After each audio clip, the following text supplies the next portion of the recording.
Oh!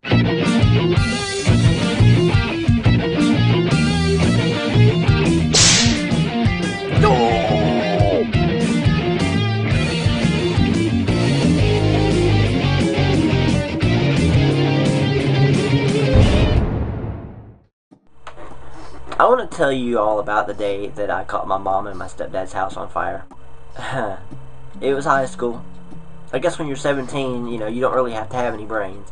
And I surely didn't that day, mostly because I was sick. And I told my mom, I said, I'm sick, I can't go to school today. She said, you're going to be fine by yourself? I said, yeah, sure. Nobody's in the house, I'm here by myself, I can heal up, I can get better, I won't be any more sick leaving the house than I'm here. So, I got up, and I got a little hungry. So I went to the kitchen, and I'm a big fan of French fries. I love French fries. It doesn't matter how you make them, whether they're baked, cooked, fried, whatever. I love French fries, and it kind of, had they not been cooked in a deep fryer, I probably wouldn't be liking okra too much. I don't like the slimy stuff. But anyway, so I decided that day I was gonna make some French fries. I was gonna make them. I mean, this is like the store-bought brand that I bought of the bag of fries. I took a pot and put it on the stove, because that's how I usually used to make them. Up until this point, that's how I've made fries. Now, it's different.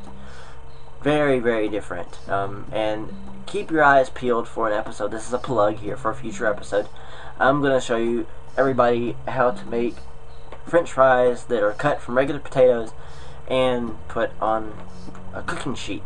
This day I didn't use a cookie sheet. This day I used a pot and I used some vegetable oil. So I poured some in there and went off to the living room for a moment to think. I don't think I went to think, I just went to go see what was on TV. 5 minutes passed, and it might have even been longer than that.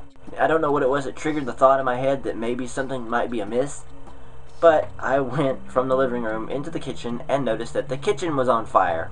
Basically the pot was on fire. There was flames coming out of the pot, and it was messing with it was catching everything on fire that was around that area. Now, it's not the fact that, like I said, I was 17 years old. It was either 17 or 8. I think I was 18.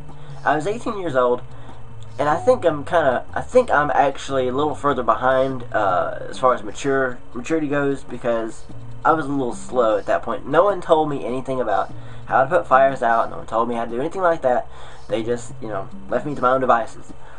And I was definitely alone to my own devices at this point. I'm trying to put the fire out. Being the dumb that I am, you know, the dumb that I am, I used water to put out a grease fire.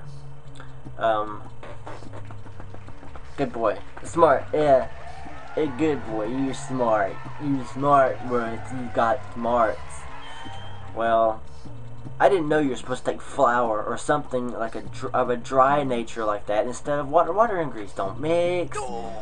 And I was stupid at 18. I didn't have a clue. So that caused it to flare up like a mofo. I mean, it went just everywhere. Flames everywhere in that whole area.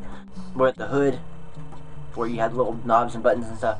So, I mean, everything caught fire. It was just, I mean, it wasn't as bad as I'm making it out to be, but it was bad. I mean, there was a hole in the wall that went between the kitchen and the utility room, and it actually burned all the way through.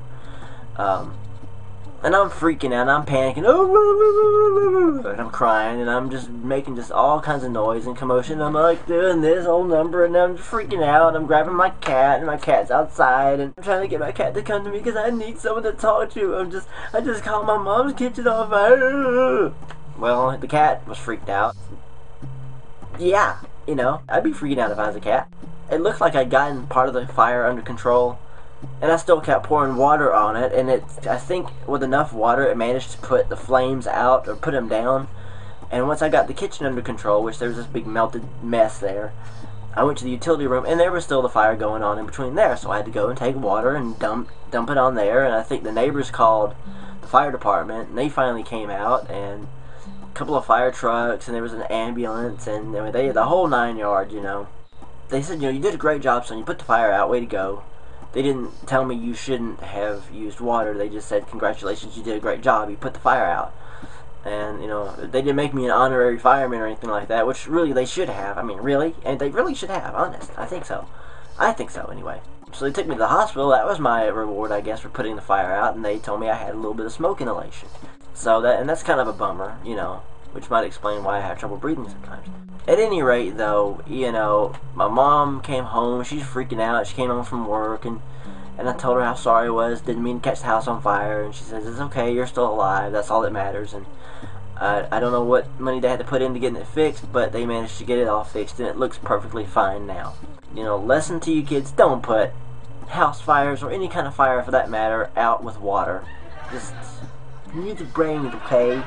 Don't be stupid like Russell. So anyway, that's that. Oh, well, yeah, well, anyway, yeah, that's that. Make fries in the oven. Don't put them in grease if you can help it. For health reasons, and as well as you'll catch your house on fire if you try to put water out with grease, or grease out with water. So that's my story.